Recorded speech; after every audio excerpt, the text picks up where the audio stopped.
Saludos, su servidor, José Dávila.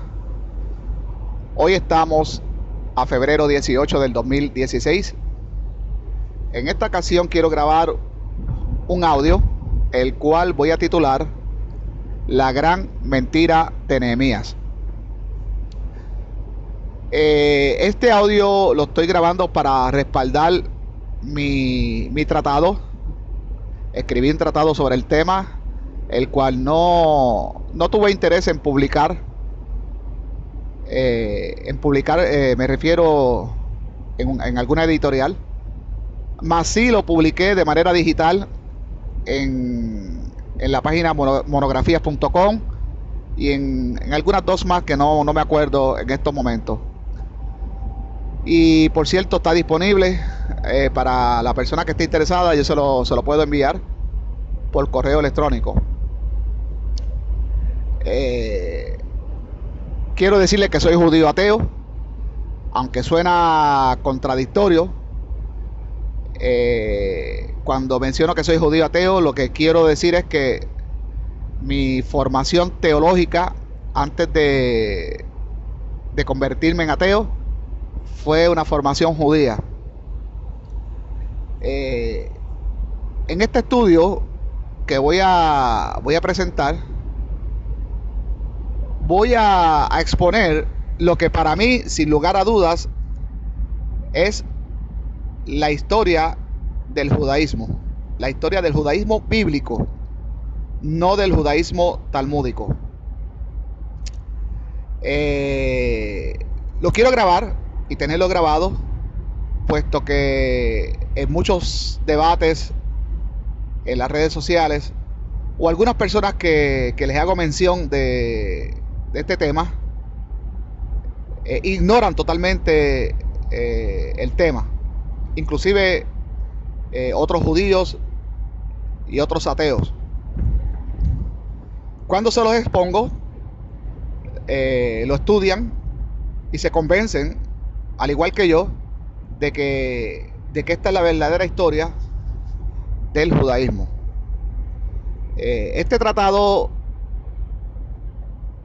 o esta teoría hace mucha sintonía con los hallazgos arqueológicos y con lo que no se ha encontrado de manera arqueológica. Por lo tanto, voy a exponer mi teoría para que la evalúen y la conozcan. Bueno, uno de los hallazgos que ha encontrado la arqueología es que en el antiguo Israel las cosas eran muy distintas a como son narradas en la Biblia. El pasado de los reinos de Israel y Judá antes de la dispersión es dudoso, incierto, está lleno de muchos mitos patrióticos por parte de los escritores, muchas fábulas, leyendas y mucha imaginación.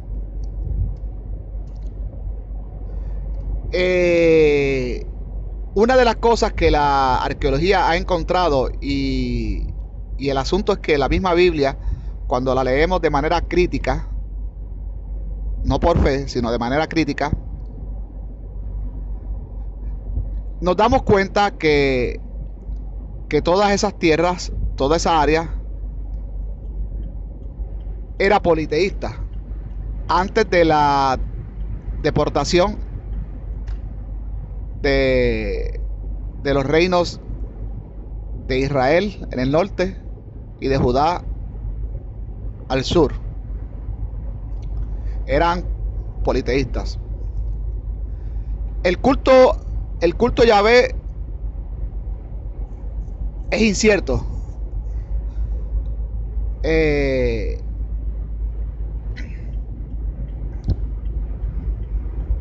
Se ha encontrado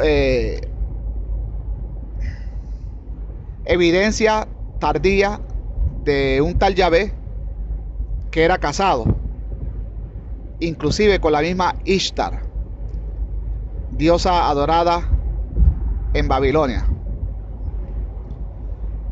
Entonces todo lo que hemos encontrado es desde la deportación para acá, y ya mismo voy a hablar en qué entra Nehemías en esta historia, y no solo Nehemías, sino otro personaje bíblico muy importante que también juega un papel en esta historia.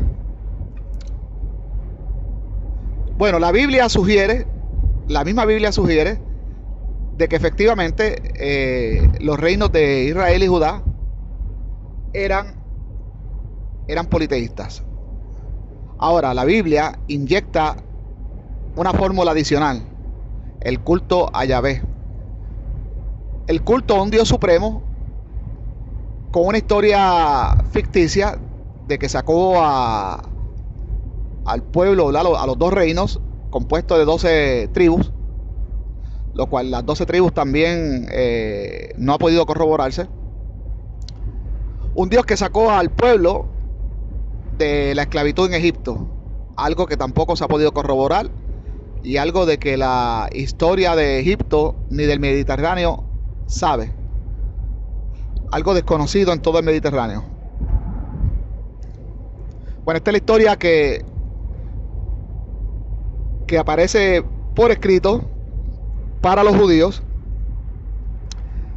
después de la deportación. Ya veremos. Entonces supongamos que de verdad hubo un culto a un tal Yahvé antes de la Biblia, lo que sabemos que no sucedió. Lo increíble es que la misma Biblia admite que el culto de Yahvé no gozó de popularidad en ninguno de los dos reinos, que siempre el pueblo tuvo inclinación por adorar a otros dioses. Algo similar a lo que sucedió en Egipto con el faraón Ashkenatón, quien fue el primero en el Mediterráneo en proponer el monoteísmo, lo cual los egipcios vieron con aberración y como una abominación. Al desaparecer este faraón, la ciudad que este hizo fue abandonada y los egipcios regresaron a sus antiguos dioses ancestrales. Llámese Osiris, Horus, Ra. Bueno, lo mismo sugiere la Biblia que sucedió en los dos reinos. Bueno, la arqueología ha encontrado evidencia de que en el Israel temprano, lo que se llamó, Canaán, sí, efectivamente era politeísta. Hay muchas estatuillas y mucha evidencia de que las personas, ¿verdad?, los judíos y los israelitas del reino del norte adoraban a todos esos dioses del Mediterráneo, dioses fenicios, dioses filisteos, dioses cananeos, dioses hititas. Una cosa que la arqueología ha demostrado es que los cuentos como de Josué y las supuestas ciudades que sometió, todo eso es mentira. Las ciudades que se han encontrado no dan evidencia de haber sido de haber caído por alguna guerra. Sin embargo, lo que sí se nota es una transformación cultural paulatinamente. Los cananeos fueron perdiendo su identidad y transformándose, ya sea por algún líder o lo que fuera. hasta llegar lo que eran dos reinos importantes para ellos, y me refiero a los reinos de Israel y de Judá. Y cuando digo importante para ellos, es porque estos dos reinos eran insignificantes en comparación a las grandes potencias como Babilonia, Asiria y Egipto. Inclusive, la arqueología no ha podido encontrar vestigios del rey David ni del rey Salomón. Del rey David solo se ha encontrado una estela, me parece que fue en Asiria, donde un antiguo rey asirio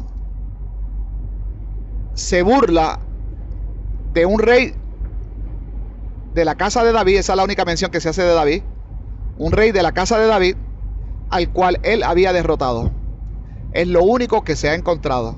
Y no es de David directamente, sino de un rey de la casa de David.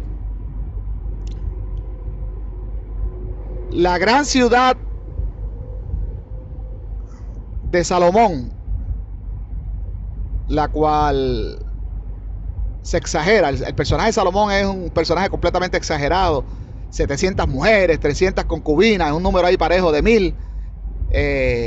Un rey como nunca lo hubo antes, donde todos los reyes iban y le llevaban. Eso es un mito descarado.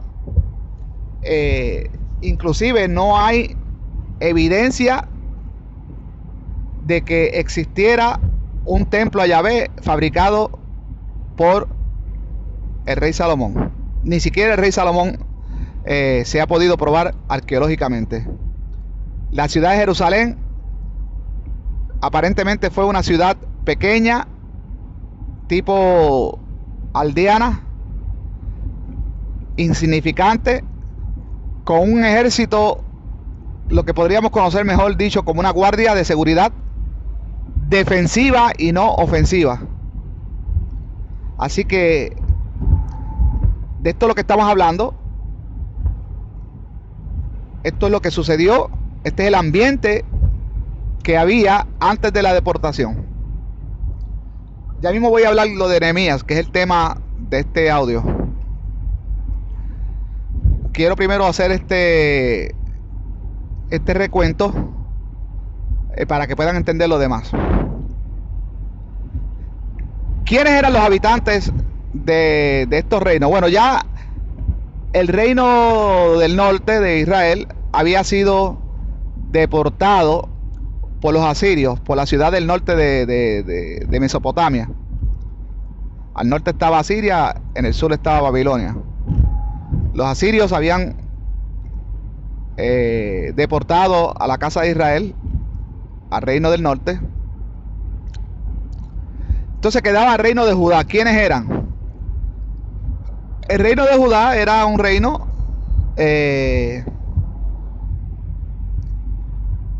hubieron reyes, todo eso sí es histórico. Si hubo un David, no fue un hombre con mucha importancia en el Mediterráneo, pero sí para la historia de Judá. Había una monarquía,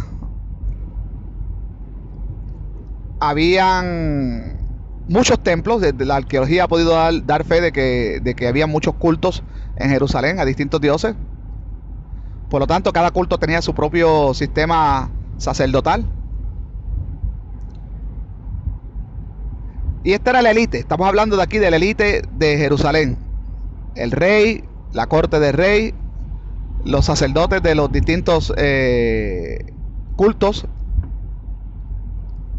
alguno que otro profeta, que siempre hace falta en todo sistema cultural. Los griegos tenían profetas, los egipcios, los babilonios. Acá en las Américas los distintos cultos también tenían profetas, escribas. Es el mismo patrón en todas las antiguas civilizaciones. Por lo tanto, el reino de Judá estaba equipado con todos ellos.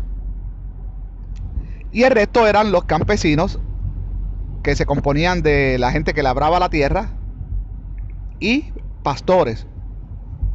Por eso es que en las narraciones de la Biblia, el asunto del pastor y las ovejas y los rebaños y el redil, todo eso está muy presente ¿verdad? En la literatura judía. ¿Por qué? Porque estamos hablando de que esta era la vida de estas personas, pastores y ovejas o cabritos o ganado mayor. Entonces la gran mayoría eran la gente del pueblo, los cuales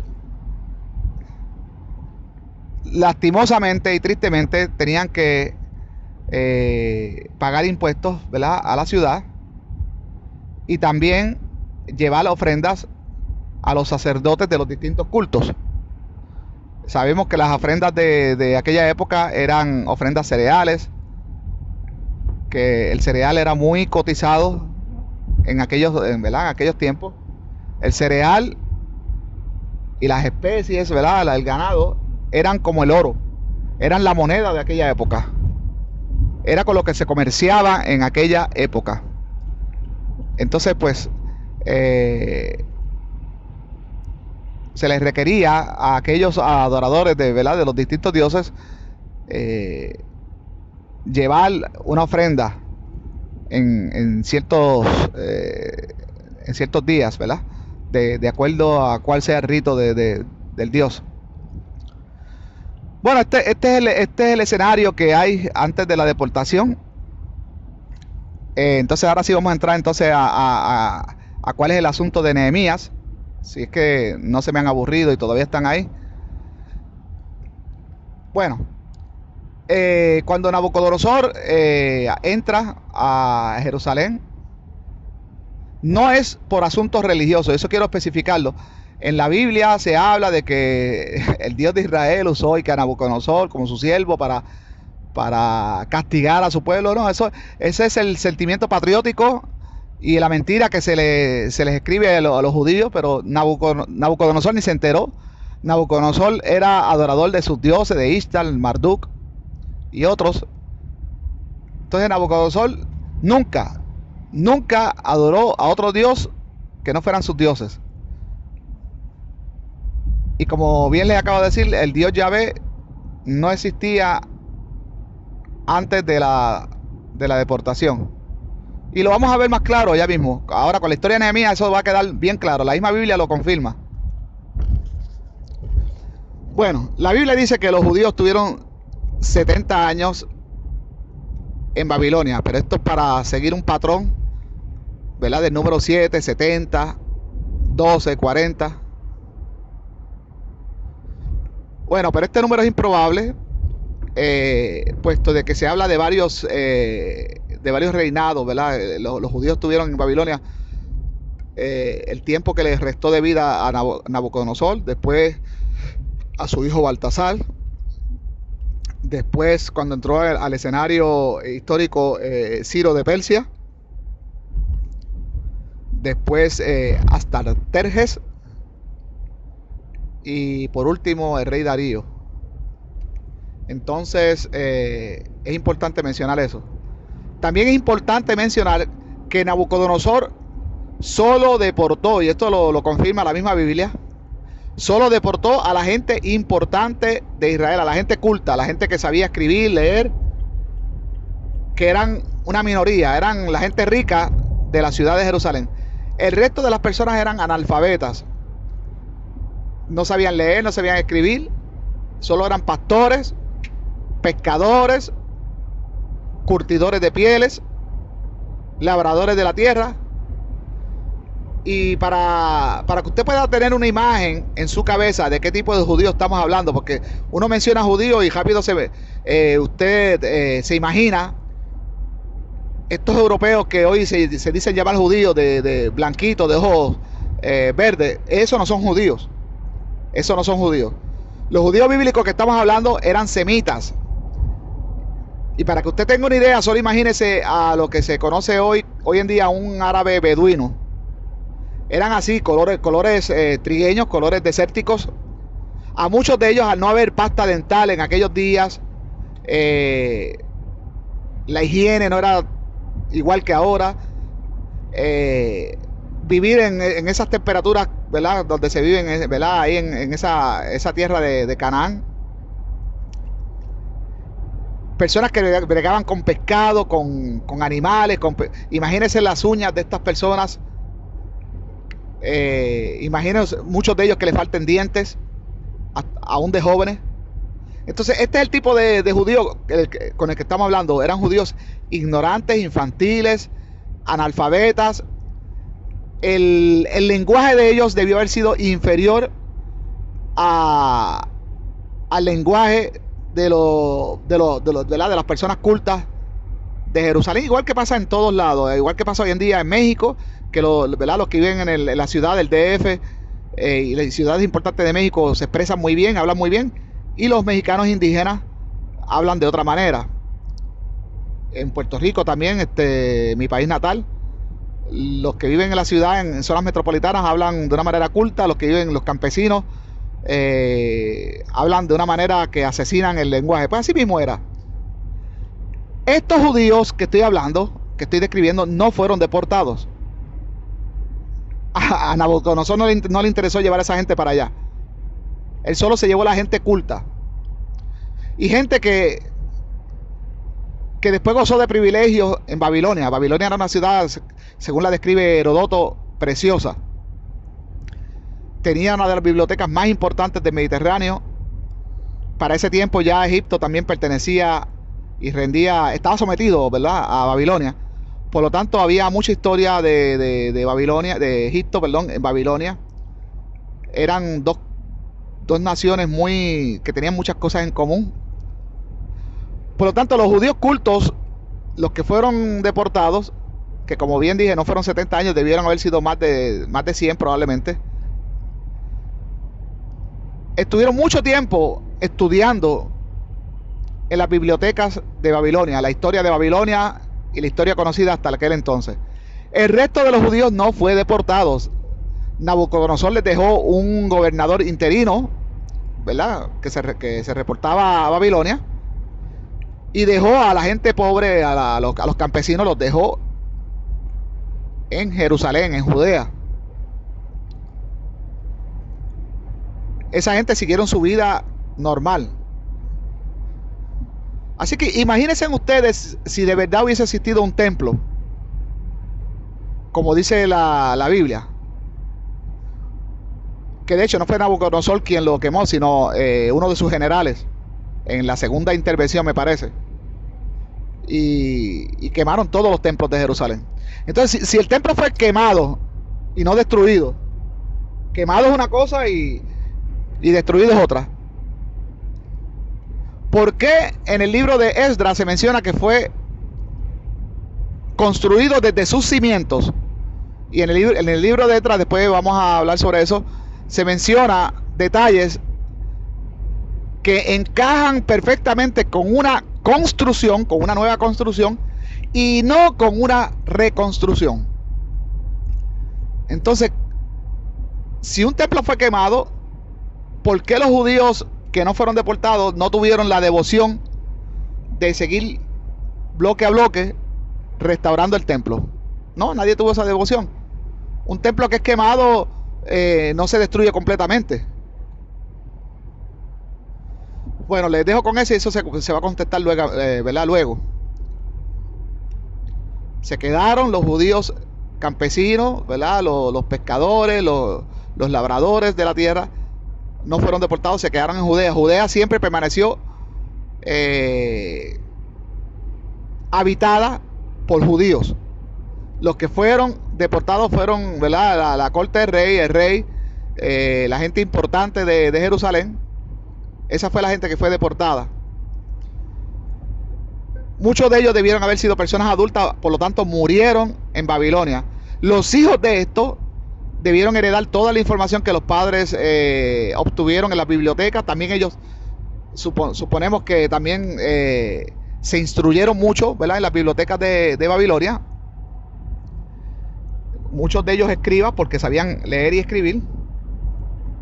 Y escribieron lo que se conoce como la Torá. Por eso es que vemos que la Torá está compuesta de muchas historias babilónicas, como Nimrod, la Torre de Babel, Abraham saliendo de Babilonia, ¿verdad? La ciudad de Ur de los caldeos, eso es Babilonia. O sea que Abraham, Isaac y Jacob y los 12 patriarcas eran babilonios. Tanto que la Biblia jode ¿verdad? con Babilonia, pero los patriarcas y toda la fe judía es babilónica, perdón. Los 12 patriarcas, eso es algo, no existieron, ninguno de ellos existió. Es algo alegórico, perdón, a las 12 constelaciones del zodiaco babilónico. Entonces, vemos la historia del diluvio, que es una historia folclórica de Babilonia. Eso está en la epopeya de Gilgamesh. Vemos el personaje de Moisés construido con elementos de un rey también de los antepasados de Babilonia. En el mismo Babilonia habían varias ciudades, alguna de ellas era ¿verdad? Acadia. Uno de los reyes acadios, que se llamó Sargón, conocido también como Sargón I. Cuando bebé fue puesto en una canasta en el río Éufrates para salvarlo del infanticidio. Por lo tanto, esa historia la tomaron prestada de rey Sargón y se la aplicaron a Moisés, el niño en la canasta en el río. Bueno, ahí se construye toda la epopeya de la Torá. Cuando leemos el libro de Nehemías, y ahora sí vamos a entrar ¿verdad? Para hacerle honor al título de este audio. En Nehemías ¿verdad? Se cuenta cuando los judíos regresan. Ahora, escuche bien, los judíos que regresan son los que les dije hace un momento, la gente importante, los hijos de ellos, porque aquellos debieron haber muerto. Los hijos de ellos son los que regresan y no todos, porque como la misma Biblia dice, muchos no interesaron en regresarse. Se acostumbraron a Babilonia, tenían todo en Babilonia, ¿para qué regresar? Entonces solo regresó una minoría, que la Biblia exagera también en los números. Sabemos que la Biblia es contradictoria siempre ¿verdad? En la manera en que cuantifica. La Biblia dice que fueron 42,000, debieron haber sido menos. Pero regresan bajo el mando de Nehemías, que era un judío, pero que servía a la corte del rey de Ciro. Que Ciro fue el que permitió que... Ciro era un hombre muy tolerante ¿verdad? A los cultos y a las creencias de los territorios conquistados. Y permitió que muchos egipcios regresaran a sus tierras, y también judíos y otras tierras conquistadas. Ciro fue un rey muy tolerable, siempre y cuando se le siguiera pagando tributo. O sea, siempre y cuando permanecieran sometidos. Entonces Nehemías era un judío que respondía a los intereses de Persia, en este caso del rey Ciro. Nehemías, como gobernador, tenía guardia respaldada por Persia. Nehemías organiza todo este regreso. Con él viene Esdras y un grupo de estas personas, de esta élite, que ahí en la Biblia se mencionan por nombre. A este grupito yo le llamo la secta secreta. Son los únicos que conocen a Yahvé y a Moisés y los textos sagrados. El resto del pueblo que regresa a Jerusalén no conoce un carajo de este culto, ni de Yahvé, ni de Moisés, no conocen nada. Ni ellos, ni los judíos que nunca fueron deportados, los campesinos que les hablé hace un momento, los pescadores, los curtidores de pieles, los carpinteros, ninguno de ellos, nadie conocía de Moisés, de Yahvé, del Éxodo, nada, no conocían de ellos. Entonces este grupito viene con estos textos que aparentemente no los entendían tampoco, porque fueron escritos en un lenguaje que se piensa que eran en arameo, el lenguaje de Babilonia. Y ahí mismo dice la Biblia que tuvieron que traducirle a los judíos, explicarle, hacer grupitos. O sea que es una fe que es enseñada. Ahí comienza la fe judía bíblica. Es una fe que es enseñada, unos libros que nadie sabía. Los judíos, ¿cómo es posible que la conciencia colectiva nadie se acuerde de eso? Se le menciona la fiesta de Sukkot, que supuestamente la última vez que había sido celebrada fue, y que desde tiempos de este personaje Josué, que también ellos se enteraron ahí mismo quién era tal Josué. Bueno, como igual que pasa hoy en día cuando se hacen estas campañas evangélicas, de verdad, de los protestantes, que la gente se echa a llorar, se emocionan. Así pasó, se echaron a llorar y quisieron hacer las cosas por el manual, por el librito. Bueno, ahí el libro de Esdras también habla de que se comenzó a construir el templo desde sus cimientos por otro individuo, también parte de este mismo grupo, Zorobabel. Nehemías regresa a Persia, ¿verdad? Y después que deja el culto ya establecido, pero los judíos, al no existir Dios ni nada de estas cosas, vamos a hablar claro, fueron perdiendo devoción y ya cada cual empezó a hacer lo suyo otra vez, y el templo, hasta el sumo sacerdote que habían dejado, cogió eso a relajo y trajo un primo ahí que se llamaba Tobías y lo puso hasta en el lugar santísimo y le hizo un cuarto. Ya nadie llevaba los diezmos que se habían establecido. Bueno,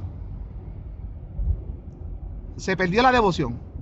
Nehemías hace un viaje de regreso a Jerusalén. Eso está desde Nehemías 8 en adelante. Usted lee esto. Creo que en Nehemías 13 ya se lee de regreso de Nehemías a Jerusalén. Y encuentra entonces todo esta debacle. Encuentra un desastre, ¿verdad?, en el culto. Y se enoja. Y empieza, ahí dice específicamente en Nehemías 13, versículo 25. Ahí él habla de que hizo azotar a algunos. Entonces, cuando dice algunos, no sabemos de cuánto estamos hablando. Sabemos que él era el gobernador, que él respondía a los intereses de Persia, tenía guardia persa, por lo tanto, contra su mismo pueblo, llevó la fuerza. O sea que el culto ya, si nosotros criticamos lo que hacen los musulmanes y lo que hizo la Inquisición católica, de querer forzar a las personas a envolverse en un culto, pues aquí estamos viendo cómo el culto empieza no por amor, no porque la gente sintió un Dios, porque la gente lo vio, o inclusive hasta por fe, no, porque no hubo fe, la devoción se fue, ahí no hubo fe, ahí lo que hubo fue una enseñanza, una fe, una creencia aprendida, y por la fuerza, como leemos en Nehemías 13:25, de que a los judíos se les azotó para tratar de afirmar el culto. Pero no solo eso no fue lo único. Algo que también la Iglesia Católica asimiló en la Inquisición. También se les amenazó de confiscarles sus bienes. Eso lo leemos en Esdras.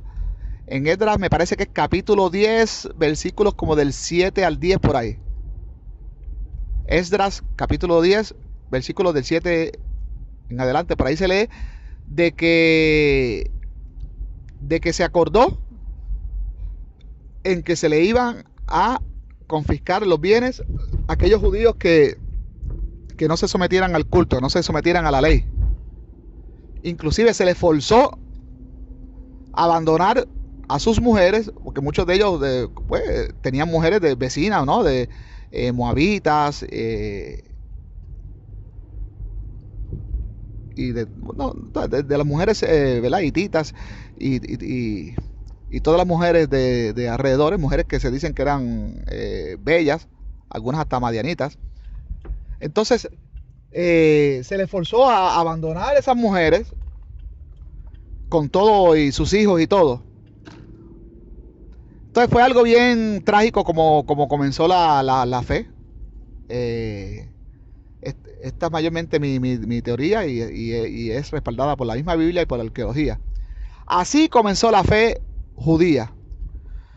Luego ¿verdad? de estos ajustes por parte de Nehemías y Esdras, obviamente, pues entonces sí el culto arrancó por fin con miedo y, ¿verdad? Y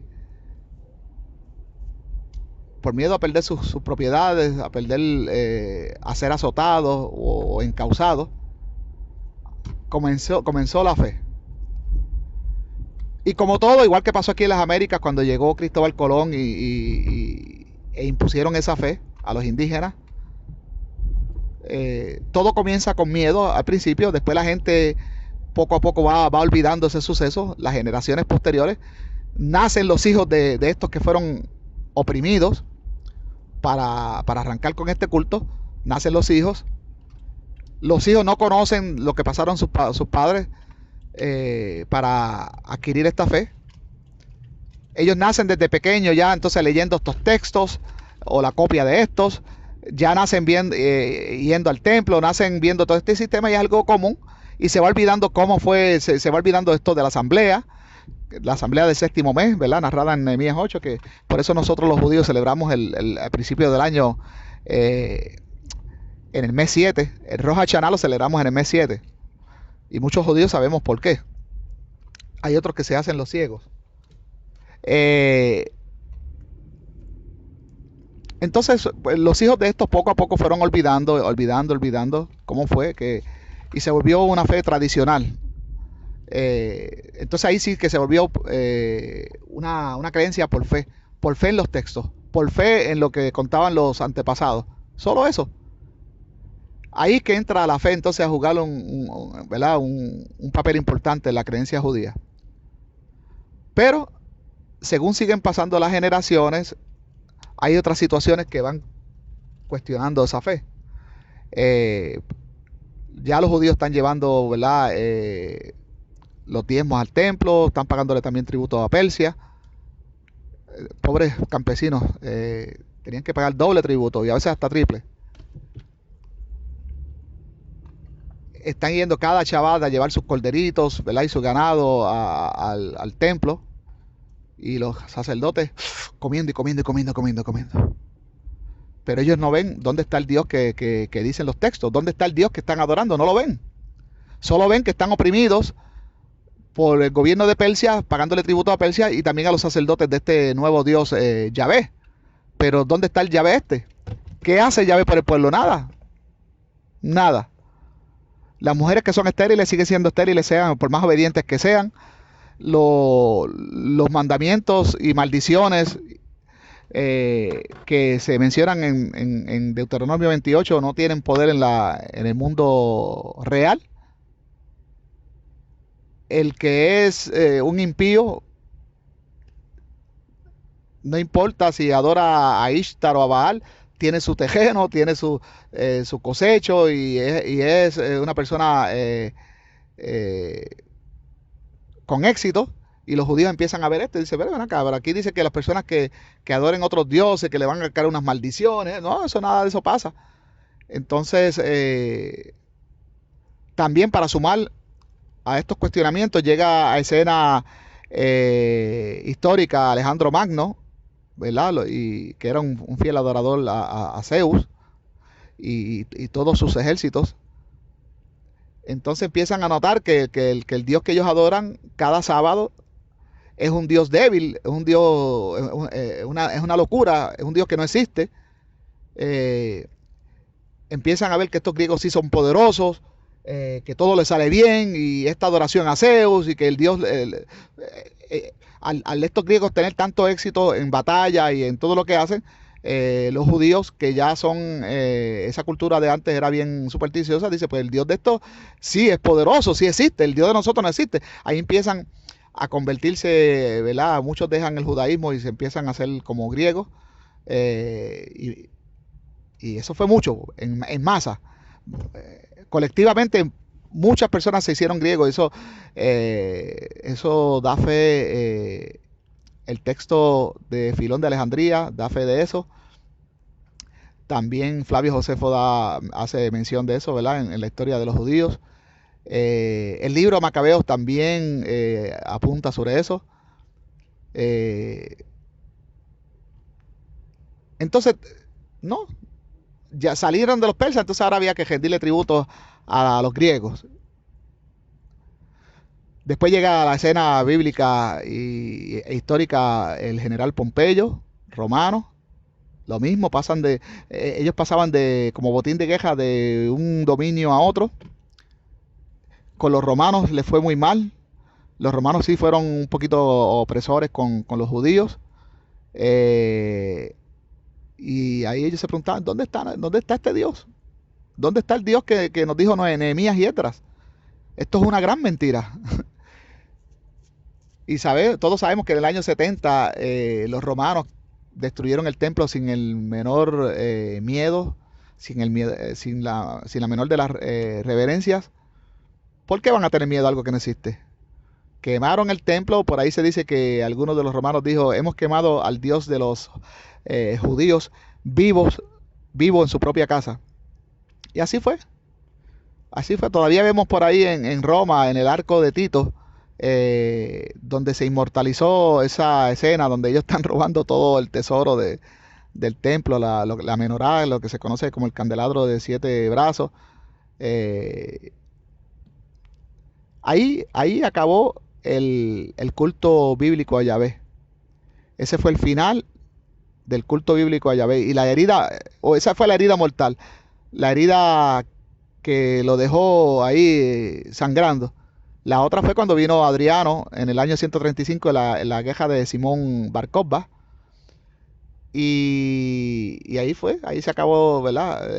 Ahí fue la herida mortal donde murió el judaísmo bíblico completamente. Ya lo que pasó después, pues ahí los judíos eh, muchos de ellos se convirtieron, inventaron lo que es el Islam ahora mismo. Hay muchos judíos ahora que están ahora en esa religión, el Islam.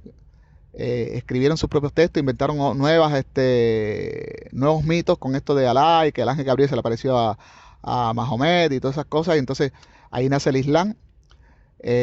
Por otro lado, los romanos,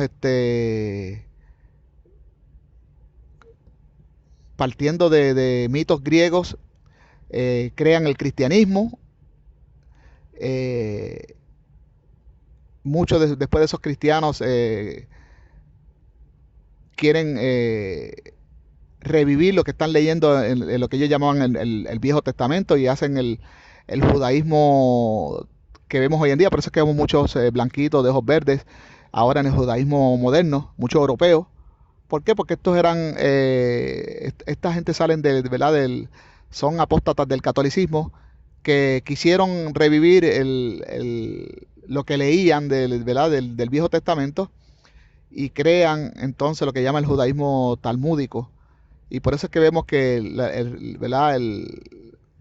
La sinagoga y todo el ritual del judaísmo talmúdico es bien parecido a la misa católica. ¿Por qué? Porque vienen de ahí.